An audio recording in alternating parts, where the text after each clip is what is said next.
The contract bride said, "You don't have to pretend anymore," and the billionaire finally fell.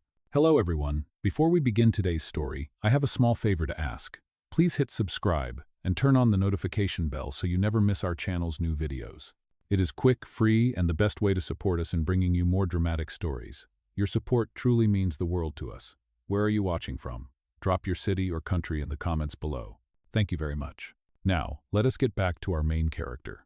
The sound of rain against the glass filled the quiet penthouse, a soft, rhythmic tapping that almost drowned out the silence between them. Jennifer Ellis sat across from Jonathan Blackwood at a table large enough to seat 12, yet only 2 untouched cups of coffee rested in the middle.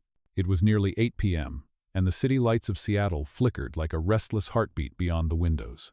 Jonathan leaned back in his chair, perfectly composed, every line of his charcoal gray suit as sharp as his words.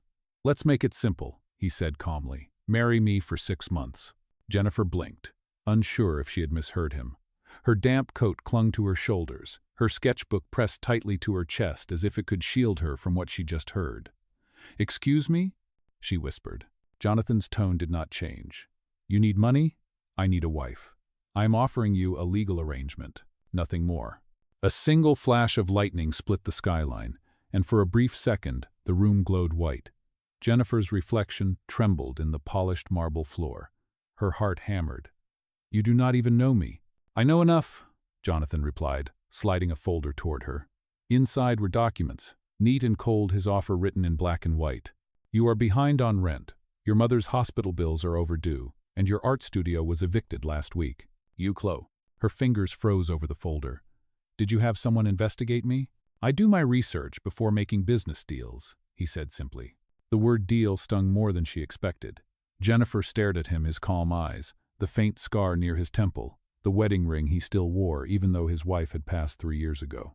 There was something almost robotic about him, as if emotions had been surgically removed. "I am not for sale, Mr. Blackwood." Quote, "I am not buying you," he said quietly. "I am offering you an opportunity." A heavy silence stretched between them. Outside, the thunder rolled again, long and low like a warning. Jennifer wanted to laugh, or maybe scream. 6 months of pretending to be someone's wife? For money? For security? It was insane. It was unethical. But the image of her mother hooked up to machines in a cold hospital room flickered in her mind, and the laughter died in her throat. She looked at the folder again. At the bottom, a silver pen rested neatly across the page, an old Parker fountain pen, gleaming under the chandelier light. Jonathan's voice broke the silence. "You can walk away, Miss Ellis, but opportunities like this do not come twice." Jennifer reached for her coffee, only to realize her hands were trembling. She set it back down. "And what happens after 6 months?" "We both get what we want," he said. "Then we go our separate ways." Good-o-do. She met his eyes, searching for something, maybe a trace of humanity, maybe proof that this was a joke. But Jonathan's expression did not waver. He looked like a man offering a merger, not a marriage. The clock ticked. Somewhere below, a siren wailed faintly through the rain. Jennifer took a slow breath, then asked the question that would haunt her long after this night. "Why me?" Jonathan's answer came without hesitation. "Because you said no when everyone else said yes." Quote, for a heartbeat, she could not breathe. The folder between them seemed to glow faintly in the dim light, as if daring her to touch it. And she did. Rain still whispered against the windows when Jennifer left the penthouse that night. The elevator ride down felt endless, her reflection fractured in the mirrored walls, her eyes wide with disbelief. She stepped out into the cold Seattle air, clutching her sketchbook like it was the only thing that still belonged to her. The city glowed in puddles and headlights. Every sound seemed sharper, crueler. She walked home instead of taking a cab. Each block reminded her why Jonathan's words would not leave her mind. "Marry me for 6 months." Who even said something like that? It was insane. It was transactional. And yet, the logic behind it haunted her. By the time she reached her apartment, the rain had soaked through her coat. Inside, the heater rattled weakly, and the smell of paint thinner lingered from the last canvas she had tried to finish before her eviction notice arrived. Bills covered the kitchen counter like fallen leaves, rent overdue, electricity past due, and the worst of them all, the hospital invoice. She looked at her phone. 3 missed calls from the hospital. Her heart clenched. She called back immediately. A nurse answered softly. "Miss Ellis? Your mother's blood pressure dropped again tonight. We need to discuss the next round of treatment. The insurance has not cleared the payment. Jennifer closed her eyes. I will come by in the morning. After the call, she sank into the old couch, the springs creaking beneath her weight. The city outside hummed through the window. Jonathan's voice replayed in her head, calm and certain. You can walk away, but opportunities like this do not come twice. It was not opportunity, it was desperation, disguised as choice. But still, what choice did she have? Her gaze fell on the only framed photograph she owned. Her mother holding a young Jennifer in front of a street fair, both laughing with cotton candy in their hands. Her mother's smile was radiant, full of life, a world away from the pale face lying in a hospital bed now. Jennifer whispered, "What would you do, Mom?" The next morning, she woke to the gray light of dawn and the hollow ache of decision. She walked to the hospital with coffee she could barely afford. Her mother's room was quiet except for the rhythmic beeping of machines. "Hey, Mom," Jennifer said softly, brushing a strand of hair from her mother's forehead.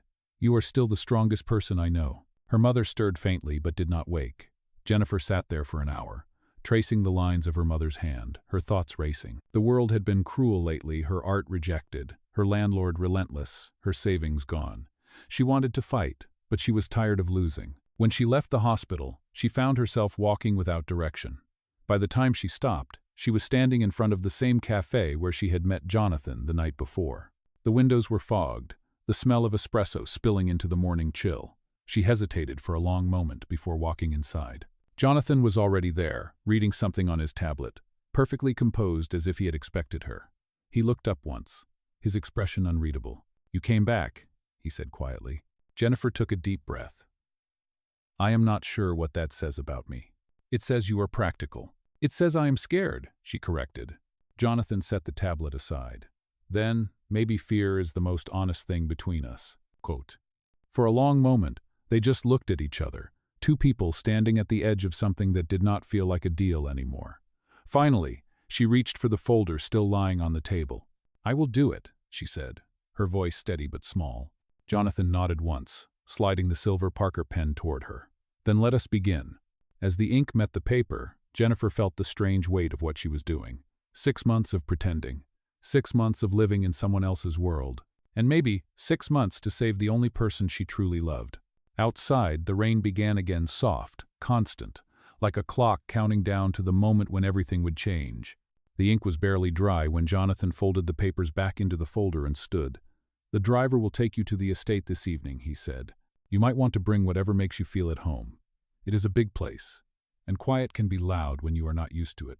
Jennifer nodded faintly. The words felt surreal. Estate, driver, quiet. It was a different planet from her small apartment where the ceiling leaked and the radiator hissed like a tired cat. She slipped the pen into her bag without realizing it, that old silver Parker now carrying a weight she could not name. By the time the car pulled up in front of the Blackwood estate, the rain had stopped, leaving the air cool and silver. The house was enormous, built of dark stone and glass, surrounded by quiet woods that stretched toward the water. Inside, light poured across marble floors, bouncing off polished stair rails.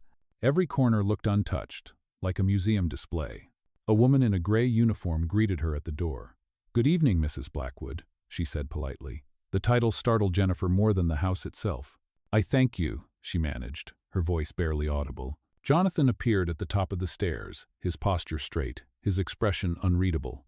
"This way," he said, walking ahead of her. His tone was not unkind, just controlled, like every word was measured before it left his mouth. He showed her the room prepared for her, large windows overlooking the gardens, a bed so soft it looked like a cloud, and a closet already filled with clothes in her size. "The stylist estimated," he said when he saw her surprise. "If anything does not fit, she will replace it." Jennifer ran her hand over one of the dresses. It was silk, smooth and light, a world away from thrift store cotton. "You really thought of everything," she said quietly. "I have had practice planning things that cannot fail," he replied. The words hung between them like a chill. He left before she could respond, leaving her alone with the faint echo of his footsteps. Dinner was at 7. Jennifer sat at one end of the long table, Jonathan at the other. The table was set for 12 even though there were only 2 of them. The distance between them felt like another continent. "How was the drive?" he asked, his voice even. "Peaceful," she said. "I counted 4 different types of trees on your property." He raised a brow. "You noticed the trees?" They are easier to talk to than marble floors. A small smile ghosted across his face, gone as quickly as it appeared. You may find the silence easier in time. Jennifer sipped her water. Or maybe I will fill it with noise. Jonathan looked at her then. Really looked, as if he was trying to understand who exactly he had invited into his carefully ordered life. After dinner, she wandered through the halls. Every room seemed to echo with the past paintings of people she did not know, books arranged by color, a piano that looked like it had not been touched in years.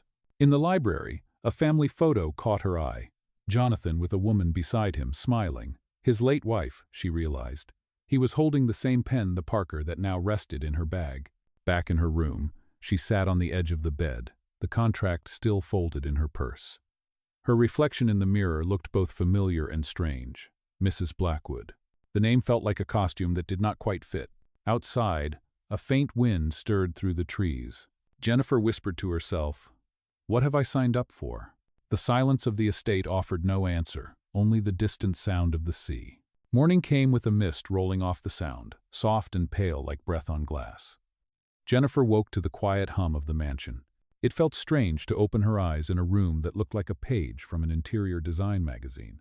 She ran her fingers along the edge of the sheets, crisp, smooth, smelling faintly of lavender. For a moment she forgot where she was, until she saw the wardrobe lined with silk and linen, and remembered the signature on the contract.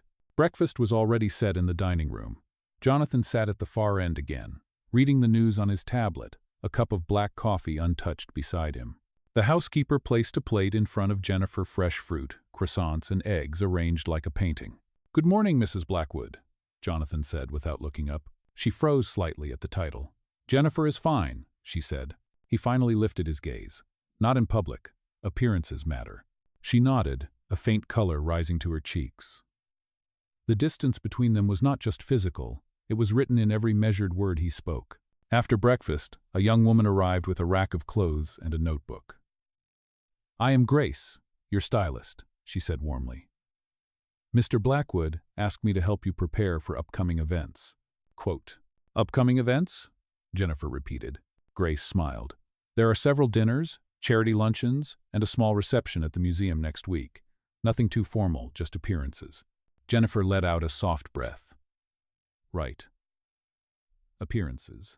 For the next hour, Grace taught her how to move, how to hold a wine glass properly, how to let a photographer take her picture without looking like she was posing. It felt like theater, except the audience was invisible, and the stakes were real.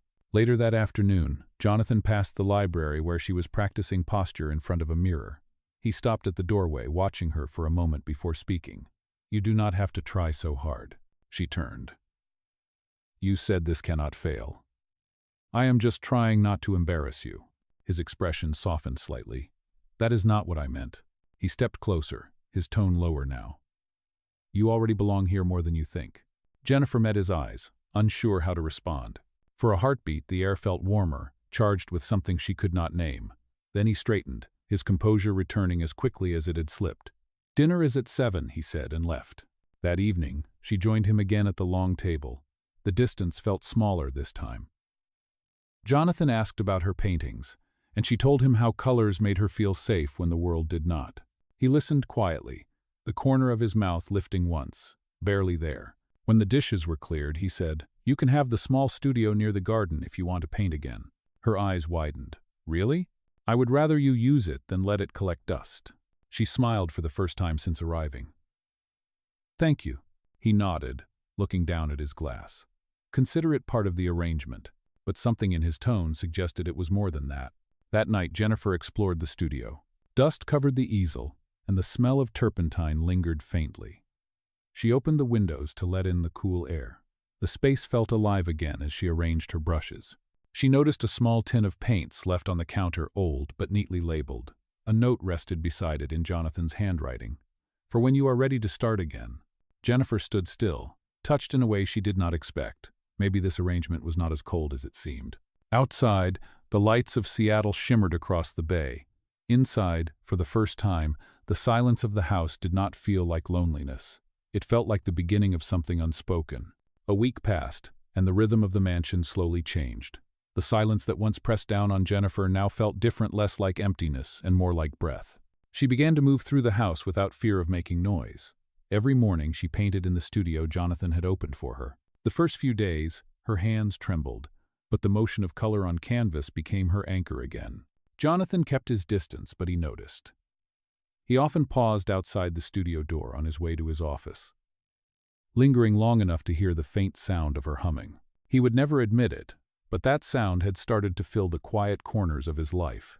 On Friday evening, the household staff prepared for a small dinner. Jonathan's older sister Margaret was visiting with her husband. Jennifer stood in front of the mirror, adjusting the navy dress Grace had chosen for her. She whispered under her breath, "Just smile and survive." Downstairs, Margaret greeted her with a sharp glance that lingered too long. "So you are Jonathan's wife," she said, her tone wrapped in polite disbelief. Jennifer offered a calm smile. "Yes, I am." Margaret tilted her head. "And what exactly did you do before this?" "I am an artist," Jennifer said. "Ah." Margaret's smile was thin. "How interesting." Jonathan stepped in before the conversation sharpened further. "Margaret, Jennifer's paintings are being considered for a local exhibit next month." Jennifer blinked. That was not true, not yet. Jonathan's tone left no room for argument, but the way he said it, steady, confident, made her chest tighten. He was protecting her. Dinner continued with small talk and wine. Jennifer kept her posture straight, remembering Grace's lessons, but when Margaret questioned her about travel and family, Jennifer hesitated. She could feel the heat of embarrassment rising in her cheeks. "I grew up here in Washington," she said softly. "My mother is ill. It has been a hard few years." Margaret's eyes flickered with judgment. "I see." Jonathan set down his glass. "That is enough, Margaret." The table fell silent. Margaret looked surprised, perhaps even chastised, but Jonathan's gaze did not waver. Jennifer lowered her eyes, hiding the flicker of gratitude she felt. After dinner, she found him in the garden, standing near the fountain, sleeves rolled up, tie loosened. The night was cool, and the scent of wet earth filled the air. "You did not have to defend me," she said quietly. He turned slightly, his expression unreadable. "I did not do it for show." "Then why?" "Because she was wrong about you." Quote. Jennifer stared at him, the moonlight cutting across his face, softening the edges that always seemed carved from stone. "You barely know me." "I know enough," he said, echoing his own words from the first night they met. But this time, it sounded different, warmer, real. For a moment, neither spoke. The only sound was the trickle of water from the fountain and the faint rustle of leaves. Jennifer took a deep breath. "Thank you," she said finally. He nodded once. "You handled yourself well," she smiled faintly. "I was terrified." "You did not show it," he said. Then, almost as an afterthought, "You belong here more than you think." That night, when Jennifer returned to her room, she could not sleep. His words replayed in her mind like a melody she did not know how to stop. "You belong here." For the first time, she wondered if maybe this arrangement was changing both of them. The man who once treated her like a contract was starting to act like something more, and the woman who came here to survive was starting to care. Outside, the garden lights shimmered through the rain-specked glass. Inside, Jennifer whispered to herself, "Maybe some promises are not meant to stay written." The clock ticked softly in the dark, counting down to a moment she did not yet understand but could already feel coming. The following week brought a rare stillness to the estate. The days stretched longer, marked by soft light and quiet routines. Jennifer spent her mornings in the studio, painting with the windows open, the smell of turpentine mixing with sea air. Jonathan, as always, left early for meetings in the city, but lately he had been coming home before sunset. One evening, she heard the sound of the piano echoing faintly from the parlor. It surprised her. She had passed that piano dozens of times and never imagined anyone played it. She walked closer, drawn by the slow, haunting melody. Jonathan sat there, head bowed slightly, his fingers moving across the keys with a precision that carried sorrow rather than music. She stood at the doorway for a long moment before speaking. "I did not know you played." He looked up, startled but not annoyed. "I used to. My wife loved it." Jennifer hesitated, then stepped into the room. "You stopped after she passed?" Jonathan nodded. "I stopped after everything lost its meaning." Quote. Silence filled the space again, heavy but not uncomfortable. She crossed the room and sat on the nearby couch. "It is beautiful," she said softly, "even when it hurts." He met her eyes. "Most beautiful things do." For a while, the only sound was the piano and the rain against the glass. Then he stopped, his hands still on the keys. "You remind me of her sometimes," he said, his voice low, almost unsure. Jennifer froze. I do? Not in how you look, he said quickly, but in how you care about small things, how you notice when someone is quiet, how you make space for them without forcing words. She could feel her heartbeat in her throat. That is just who I am. He gave a faint smile. And that is what makes it dangerous. Before she could ask what he meant, he stood and walked to the window, looking out at the fading light. Feelings complicate everything, Jennifer. They make us forget the rules. She rose from the couch. Then maybe the rules were wrong to begin with. Jonathan turned to face her, and for the first time since she met him, his composure cracked. You think this is easy for me? I built my life on control, and now I find myself breaking my own terms. Her voice was barely above a whisper. You are not the only one. The room seemed to shrink between them. The sound of the storm outside softened to a hush. He took one step closer, and she did not move away. For a moment it felt like the entire world held its breath. Then Jonathan looked away. We should not, he said quietly. Not when everything started as a lie. Jennifer's chest tightened. Maybe truth is what we choose now. He looked back at her, and for a heartbeat she thought he might reach out. But instead, he stepped back, his walls rising again. Dinner will be ready soon, he said, his voice steady but hollow. When he left, the air felt colder. Jennifer sat back down at the piano, pressing one key softly. The note lingered, fragile, but alive. Later that night, she found herself unable to sleep. She walked to the window, watching the lights of the city flicker across the bay. The contract, the rules, the distance, they all felt small compared to what was happening between them. She whispered to the darkness, maybe love is not supposed to follow the rules. The reflection of her face in the glass looked back at her, unsure but alive. Somewhere in the house, Jonathan's footsteps echoed softly, as if he was pacing too, caught in the same quiet storm neither of them could name. Do you believe love can grow from something that began as a lie, or do you think some boundaries should never be crossed? The next morning, the air in the mansion felt different, heavier, quieter. Jennifer could sense it even before she saw Jonathan. At breakfast, his chair was empty, the coffee untouched, the folded newspaper unmoved. Grace, the stylist, arrived with a somber expression. Mr. Blackwood left early for the city, she said. He asked that you rest today. Rest was impossible. Jennifer went to the studio, but her brush would not move. The colors blurred together, shapes without meaning. Her chest tightened with a feeling she had no name for something between longing and dread. By evening, Jonathan still had not returned. The rain came again, tapping against the tall windows like restless fingers. She finally gave in and called his phone, straight to voicemail. She left no message, just stared at the silent device, wondering why the emptiness hurt this much. It was close to midnight when she heard the sound of the front door. Jonathan entered, his steps unsteady. His tie was loosened, his eyes shadowed by exhaustion. He froze when he saw her standing at the top of the stairs. You should be asleep, he said. I tried, she replied softly. You did not answer my calls. You? He ran a hand over his face. It has been a long day, nothing worth discussing. That is not true, she said. Something is wrong. Jonathan hesitated, then walked into the living room. My board is threatening to question the marriage. They think it is a ploy to protect my assets. Jennifer's heart sank. What happens if they find out? He exhaled. Then the trust my father left me reverts to the foundation. Everything I have worked for will be tied up for years. She stepped closer. You could have told me. I did not want to make it your burden. But it already is, she said, her voice trembling. We made this deal together. Jonathan looked at her then, something raw flickering behind his composure. This deal has already gone too far. You were supposed to be a solution, not a complication.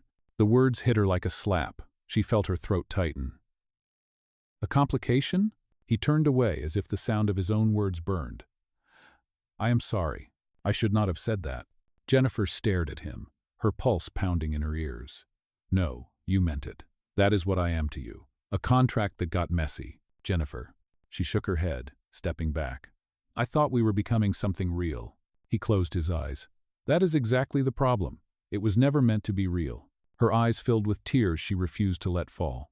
Then maybe I should end it before it gets worse. Quote. Jonathan's jaw tightened, but he did not stop her when she turned to leave. Do what you think is best, he said quietly. She packed that night without crying, each folded shirt a silent answer to the noise in her chest. Before she left, she placed the silver Parker pen on his desk. It caught the light for a moment before lying still. When dawn came, Jennifer walked out of the Blackwood estate, her breath visible in the cold morning air. The gates closed behind her with a metallic echo that felt final.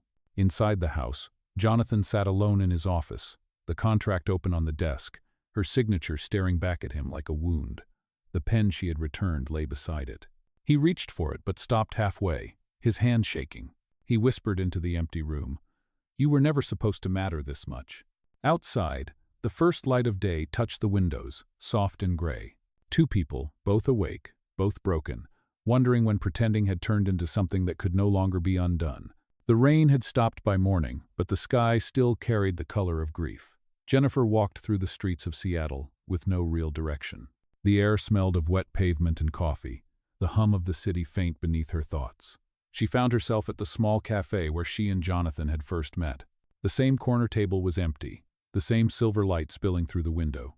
She sat there for a long time, hands wrapped around a cup she could barely drink. The decision to leave had felt right in the dark. In the daylight, it felt like she had torn something vital from herself. Her phone buzzed once, a message from the hospital reminding her of her mother's next appointment. Life outside the mansion was still waiting, still demanding. The world had not stopped just because her heart had. Across town, Jonathan stood in his office, staring out at the skyline he once believed he controlled. The contract lay on his desk, unsigned where it needed his confirmation for the trust. His assistant waited by the door, uncertain. "Sir, the board wants your response by the end of the day." Jonathan's voice was quiet. "Tell them they will have it when I am ready." Quote. When the office was empty again, he turned his gaze to the silver pen on the desk. He remembered the way Jennifer had held it when she first signed the contract, hands trembling but eyes steady. That courage had unsettled him then. Now it haunted him. He opened his drawer and pulled out a folded piece of paper, a sketch Jennifer had left behind without realizing it. It was an unfinished drawing of the estate garden, half in pencil, half in watercolor, but there were faint lines of two figures near the fountain. They looked almost like him and her. He stared at it for a long time before closing his eyes. That afternoon, Jonathan drove to the small gallery near the waterfront. He asked the owner if they still displayed local artists. When she nodded, he showed her the sketch. "Would you know this hand?" he asked. The woman smiled. "Jennifer Ellis. She used to paint by the window every Thursday. We have missed her." Jonathan felt something inside him tighten. "If she ever comes back," he said, "please give her this." He placed an envelope on the counter and left before the woman could ask questions. Inside the envelope was a note written in his sharp, deliberate handwriting. "No more contracts, only choices, J." Days passed. Jennifer returned to her old apartment, small and cold but hers. She tried to paint again, but nothing came. One morning, as she walked past the gallery, the owner called out to her, "Jennifer, someone left this for you." Jennifer took the envelope and froze when she saw his handwriting. She read the note once, then again, her throat tightening. When she opened the folded paper inside, she found a check made out not to her, but to the hospital, every bill paid in full. Tears blurred her vision. She pressed the paper to her chest. He had found a way to help without taking away her dignity. That night, she returned to her studio and set up a new canvas. Her hands were steady again. She painted the garden as she remembered it, the fountain, the light, and a silver pen resting on a stone ledge. Somewhere across the bay, Jonathan looked out from his window, the city lights shimmering against the water. For the first time in years, he smiled not because everything was fixed, but because for once, something felt honest.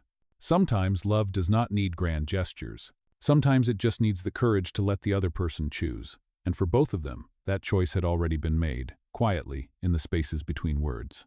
Spring arrived quietly, washing the gray out of Seattle's skyline. The city bloomed again, dogwoods along the sidewalks, the scent of rain fading into something lighter. Months had passed since Jennifer left the Blackwood estate. She had moved her studio to a small space near the harbor, where sunlight reached through tall windows and painted the walls gold each morning. Her art had changed. The colors were warmer now, fuller, alive. A gallery near downtown had offered to showcase her latest collection paintings of light, rain, and the quiet spaces between people. She accepted, not for recognition, but because painting felt like breathing again. The night of the exhibit, the room filled with murmurs and the clink of glasses. Jennifer stood near the largest piece, a painting of the mansion garden, its fountain glowing beneath a soft sky. On the edge of the canvas, almost hidden, was a small silver pen resting beside a folded contract, half erased beneath brushstrokes of blue. People came and went, complimenting the work, admiring the detail, but Jennifer barely heard them. Every time the door opened, she turned instinctively, half expecting to see Jonathan. Each time, her heart dropped when she did not. Just before closing, she stepped outside for air. The evening was cool, the city lights reflecting off the bay.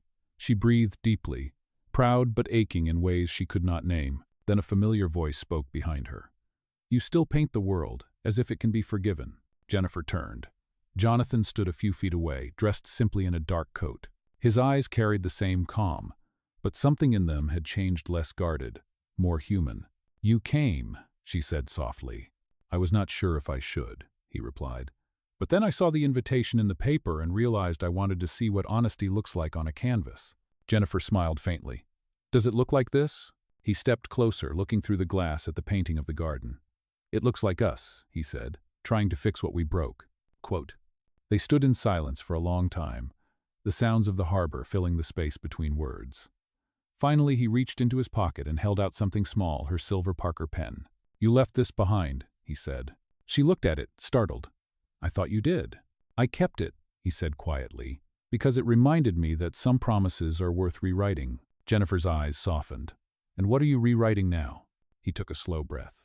"A life that is not built on control. A life that allows room for mistakes. For someone real." She hesitated only a moment before taking the pen from his hand. "Then maybe we both start again," she said. Inside the gallery, the lights dimmed as people began to leave. Through the window, they stood facing each other, two people no longer bound by paper or pretense. Jonathan looked at her, the corner of his mouth lifting. "You once told me truth is what we choose now. Is that still true?" "It always was," she said. He reached for her hand, and she did not pull away. The city behind them glowed in quiet reflection, rain starting to fall again, soft and familiar. Later, as they walked along the pier, Jennifer laughed for the first time in months freely, without fear. The sound startled him, and then he laughed too. Sometimes love does not arrive with fireworks or grand declarations. Sometimes it returns quietly, like rain after a long winter, gentle, certain, and real. As they disappeared into the light drizzle, the world around them seemed to exhale, as if relieved that two people had finally found their way home. Would you have believed in love again after everything they went through? Or do you think some stories only happen once in a lifetime?